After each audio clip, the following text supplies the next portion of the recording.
नमस्कार। आज हम जानेंगे कि किसी महिला का बार बार लड़की ही क्यों जन्म लेती है। क्या कारण है कि उस महिला की ज़्यादातर लड़की ही जन्म होती है। इस वीडियो में आज जानेंगे इसके विस्तार से। इस वीडियो में आप बने रहें, वीडियो को अंत तक देखें और चैनल को सब्सक्राइब नहीं किए हैं तो सब्सक्राइब भी जरूर करें।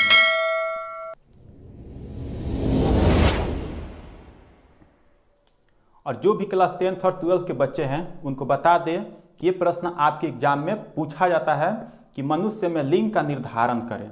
समझिए, जो दंपति होती है, दंपति यानी दंपति मतलब माता पिता यानी नर और स्त्री, ठीक है। यानी जो दंपति होती है माता पिता, यहाँ पे लिख लेंगे हम पिता, आप लिख लेंगे माता।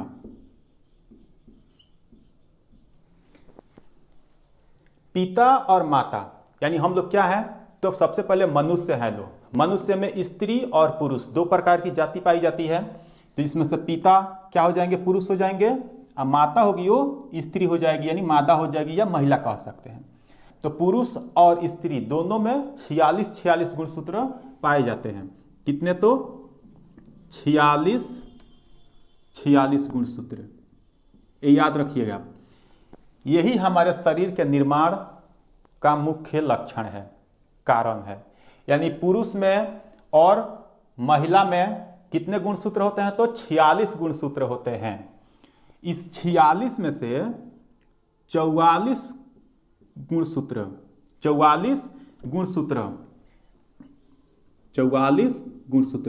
मादा या पुरुष, पिता और पुरुष दोनों में एक जैसे होते हैं, कोई बदलाव नहीं होता है।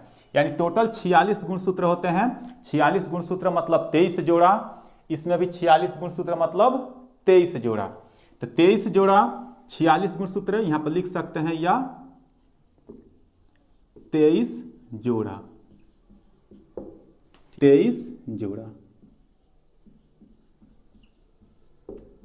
इस 44 गुणसूत्र को यानी इस 44 गुणसूत्र में कौन सा, तो 22 जोड़ा, 22 जोड़ा हो जाएगा 44 गुणसूत्र। तो इस 44 गुणसूत्र को पुरुष में भी यानी पिता में भी 22 जोड़ा और माता में भी 22 जोड़ा, 22 जोड़ा। ध्यान से समझिएगा पहली इस बात को। 22 जोड़ा 44 गुणसूत्र, माता में 22 जोड़ा यानी 44 गुणसूत्र क्या होता है, तो बिल्कुल एक समान होता है। ये एक समान गुणसूत्रों को हम कहते हैं अलिंग क्रोमोसोम या ऑटोसोम। ऐसा समझ में। अब देखिए कि 22 जोड़ा हो गया, 46 था। अब इस 46 में से एक जोड़ा बन जाता है कौन सा, 23वां जोड़ा, जिसको XY कहते हैं, यानी 23वां जोड़ा। ध्यान से इसको समझते चलिएगा, 23वां जोड़ा।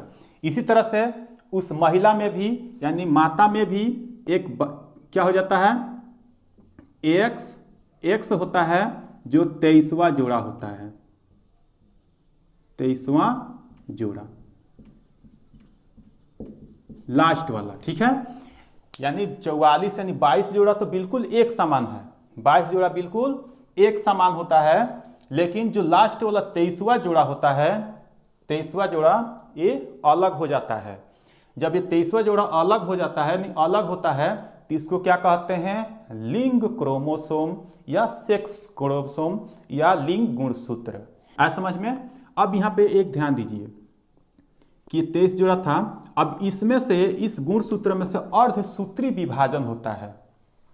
44 गुणसूत्र में से अर्धसूत्री विभाजन होगा तो क्या बनेगा, 22। इसमें से अर्धसूत्री विभाजन होगा तो क्या होगा, प्लस में x आ जाएगा,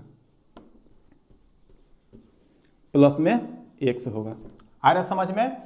इसमें से अर्धसूत्री विभाजन होगा तो 44 में से आधा हो जाएगा तो 22, इसमें से आधा होगा अर्धसूत्री विभाजन तो क्या होगा, x आ जाएगा, x बनेगा।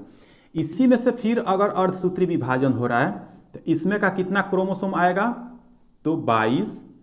इसमें का x तो चलाया है, क्या बच गया है, प्लस में वाई। वाई ध्यान देते रहिएगा। क्या हुआ कि पिता का यानी उस नर का, पुरुष का 44 गुणसूत्र में से अर्धसूत्री विभाजन हुआ तो 22, यहाँ पे आ गया 22। इसमें से अर्धसूत्री विभाजन हुआ तो एक बार x इसमें आया, एक बार y यहाँ पे आया। सेम इसी तरह से इसमें भी होगा। जब इसमें से अर्धसूत्री विभाजन होगा, इसमें से अर्धसूत्री विभाजन होगा तो 22, इसमें से अर्धसूत्री विभाजन होगा तो एक x मिलकर बन जाएगा x।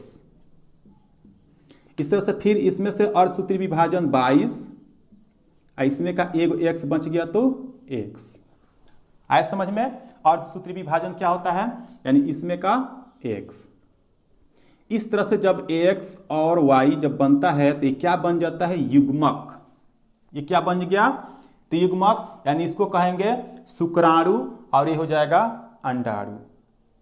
ये हो जाएगा शुक्राणु और ये हो जाएगा अंडाणु। अब देखिए यहीं पर मेन पॉइंट है, अच्छे से समझिएगा। जब किसी पुरुष का शुक्राणु महिला के अंडाणु के साथ जब निषेचित होता है, जब किसी पुरुष का शुक्राणु, ये शुक्राणु है यानी इसको युग्मक कहेंगे, ये भी अंडाणु है इसको भी युग्मक कहेंगे। जब किसी पुरुष का शुक्राणु 22 + x, 22 + x किसी महिला के अंडाणु 22 + x से आकर मिल जाता है तो 22 प्लस, यहाँ पर देखिए 22 है और यहाँ पर 22 है, तो 22 22 मिलकर कितना हो जाएगा, तो 44 हो जाएगा। 22 22 मिलकर 44, और साथ में यहाँ पर x है और यहाँ पर भी x है, ये सभी x x मिल जाएगा दोनों, तो क्या बन जाएगा, x x। आ रहा समझ में? यहाँ पर देखिए यही ना लिखे थे 44 + xy, 44 + xx। आ गया बात, समझ में आया? यानी 44 + xx मिल गया तो ये जो संतति हो जाएगी क्या होगी, स्त्री। ये जो लड़की ये जो युग्मक बनेगा वो क्या होगा, स्त्री होगी। यानी ये जो बच्चे जब जन्म लेगा तो जन्म के लेगा तो कौन सी होगी, तो लड़की होगी, स्त्री होगी। ठीक है, उसी तरह से एक बार फिर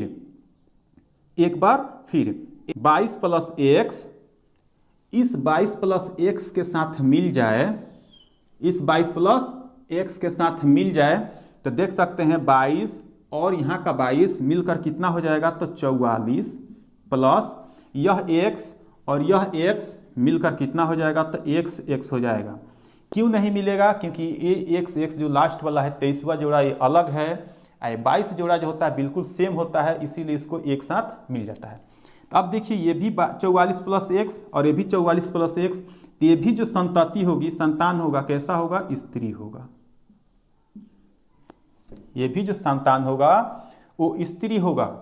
कि आया समझ में? यानी किसी महिला का गुणसूत्र XX है और किसी पुरुष का X है, उसका X और X जब मिल रहा है तो उसकी जो संतान हो रही है कैसी हो रही है, स्त्री हो रही है। यानी उसकी जो संतान जन्म लेगी वो लड़की लेगी।